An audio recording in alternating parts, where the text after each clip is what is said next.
Namo Buddhaya. Saya Sudiman dengan nomor NPM 2142014 dan di sini saya akan membahas tentang hukum karma dan kelahiran kembali.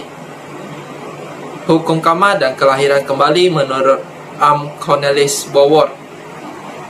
Karma berasal dari kata kar yang artinya adalah perbuatan.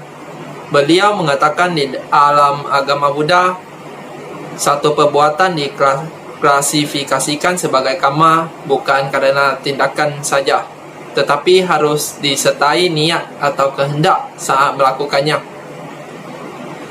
Ada juga perbuatan yang dilakukan tanpa niat, maka itu tidak diklasifikasikan sebagai karma. Contohnya, ketika kita lagi jalan-jalan dan menginjak daun yang ternyata di bawah daun tersebut ada binatang tersebut pun mati, maka hal ini tidak diklasifikasikan sebagai karma, karena ada yang berat dan juga yang ringan. Karma yang berat atau disebut dengan garuka karma. Contohnya adalah membunuh ibu dan ayah kandung. Yang kedua adalah membunuh arahat. Yang ketiga adalah melukai sang Buddha.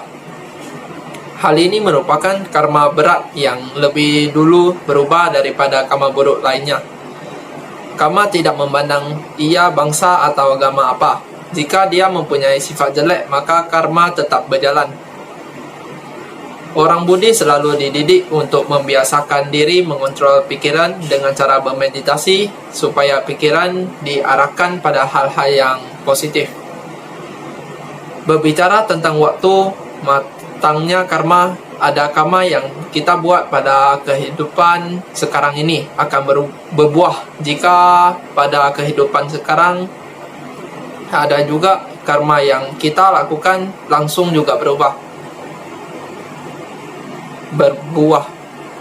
Ada karma yang kita buat di kehidupan sekarang ini tidak berbuah sampai kita mati, dan itu ada efeknya pada kehidupan berikutnya. Jika dulu kita pelit, suka bikin orang susah, suka membunuh, maka kita bisa terlahir di negara yang kurang beruntung dan akan hidup menderita. Dengan kita belajar hukum karma, kita bisa menyadari apa yang perlu kita lakukan dan apa yang tidak perlu kita kerjakan. Karena masa depan kita dari hari ke hari itu semua tergantung dari karma kita. Karma bukan selalu yang lampau. Karma yang sekarang juga perlu kita lakukan. Sedangkan Biku Utamo Mahatera berpendapat bahwa karma artinya niat dan karma tidak selalu jelek. Ketika melakukan sesuatu dengan niat tertentu, itu baru disebut karma. Karma suatu perbuatan dilakukan dengan niat tertentu dan disebut karma. Maka nanti timbullah buah karma dua macam, yaitu karma perbuatan baik dan karma perbuatan jahat. Contoh dari karma perbuatan baik, yang pertama adalah mendapat pasangan yang baik. Yang kedua adalah toko menjadi ramai pembeli. Yang ketiga adalah mendapat rezeki. Karma perbuatan jahat bisa melalui pikiran. Contohnya, kita mengumpat orang lain di dalam pikiran kita. Kita bisa mengubah karma kita, karena itu karma dan pengaruhnya dalam kehidupan artinya perbuatan kita yang kita lakukan dengan badan, ucapan, dan pikiran itu bisa mengubah jalan hidup kita. Maka dari itu, kita harus berhati-hati jangan melakukan kejahatan sekalipun dengan pikiran. Kita harus mengembangkan pikiran kita setiap saat dengan kata-kata yang baik.